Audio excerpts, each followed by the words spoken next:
अगं बाई सासूबाई मालिकेत झळकलेली निवेदिता सराफ आणि गिरीश ओक यांची जोडी प्रचंड गाजली. मालिकेदरम्यान या जोडीला प्रेक्षकांनी भरभरून प्रेम दिले. आता बऱ्याच वर्षांनंतर ही जोडी पुन्हा एकदा एका नव्या प्रोजेक्टच्या माध्यमातून आपल्या भेटीसाठी सज्ज झाली आहे. बिन लग्नाची गोष्ट असं त्यांच्या आगामी चित्रपटाचे नाव आहे, ज्याचं मोशन पोस्टर अलीकडेच प्रदर्शित झालं होतं.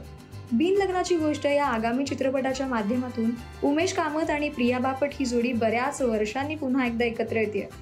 तर यांच्यासोबत निवेदिता सराफ आणि गिरीश ओक ही दमदार जोडी सुद्धा प्रेक्षकांच्या मनोरंजनासाठी सज्ज झाली आहे.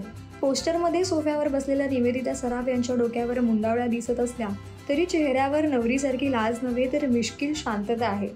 तसेच त्यांच्या मागे गिरीश ओक अत्यंत आनंदी चेहऱ्याने त्यांच्याकडे हात दाखवून काहीतरी सांगू पाहत आहेत. आता हे नेमकं काय सांगण्याचा प्रयत्न करतायत हे जाणून घेण्यासाठी सगळ्यांनाच 12 सप्टेंबर पर्यंत वाट पाहावी लागणार आहे. अशाच मनोरंजन विश्वातील नवनवीन अपडेट्ससाठी ऑन दी मानिलीला जरूर सबस्क्राईब करा.